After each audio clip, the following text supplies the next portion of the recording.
This was a shocking and in some ways interesting week for presidential politics. Congressman Ron Paul won the Value Voters straw poll.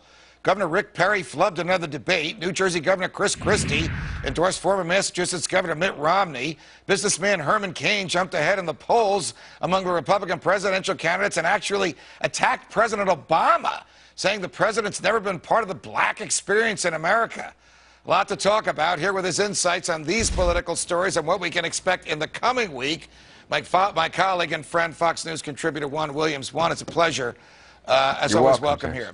Ron Paul winning the Value Voters straw poll. Now, maybe I'm wrong, but I always associated the Value Voters with the strong social conservatives. We will use the government to bend your morality to our views, sort of the Rick Perry type, rather than the Ron Paul leave me alone type. What's your make on that? Well, two things. One is a lot of young people turned out for the Value Voter Summit here in D.C., and, of course, they are right now sort of at the base of that kind of activism. And I think you're going to see a lot of libertarian expressions of leave me alone come out now in the Republican Party as a result. The reason I say that is normally the social conservatives are not necessarily lining up with Ron Paul in every example. But remember, Ron Paul is the father of the Tea Party, right, and his influence is growing. And you don't pick it up in a lot of the media, Judge. But the fact is, he won this thing. He's not getting the kind of money that Mitt Romney's getting. He's not getting the Chris Christie endorsement that you just spoke about. But if you look at the votes, he's consistently performing right now, and the Value Voter Summit's a prime example of it. All right. Governor Perry is perceived not to have done well in the debate. Can I say, so what? The president doesn't debate for a living. Or do these debates really have an effect on what the primary voters, basically conservative Republicans, want to go against the president? Just look at the numbers. It's quite evident that Rick Perry came into the race with great expectations. He came in fact, as the leader in the polls, and he's done nothing but gone down in terms of his percentage of the vote since. And why is that? It's got to be the debates. They've been the primary driving force so far in the primary process. It's where the candidates perform. And the fact that we talk about who's the audience for these debates. It's the right wing of the party. It's the base of the party, and he insulted them when he said they were heartless on the immigration issue. Okay.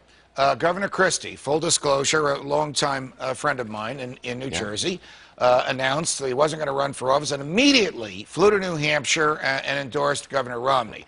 So is this one northeastern moderate Republican governor endorsing another, or is this the inevitable march towards the inevitable nominee 6 months before the decision will be made?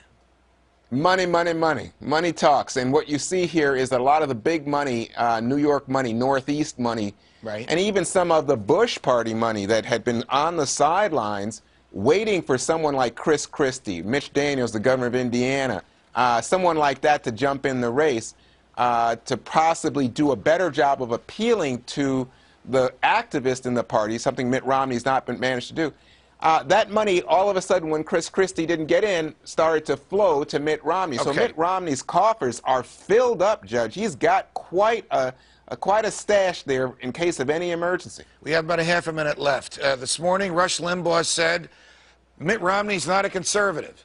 Just a few moments ago, you said the people that vote in Republican primaries are the right-wing base. Will they have a fire in their belly for Mitt Romney? I don't see it. And look, 3 out of 4 Republicans say no. Right now, his numbers are consistent. 25% support. It doesn't matter who else is there. Right. 25% support. And when you see someone like Herman Cain jumping up in the numbers, now Herman Cain, ahead of him in the latest Wall Street Journal poll, you see Ron Paul consistently performing. You get the idea. They don't love Mitt Romney. Got it. Juan Williams, always a pleasure. Thanks for joining us. You're welcome, Judge.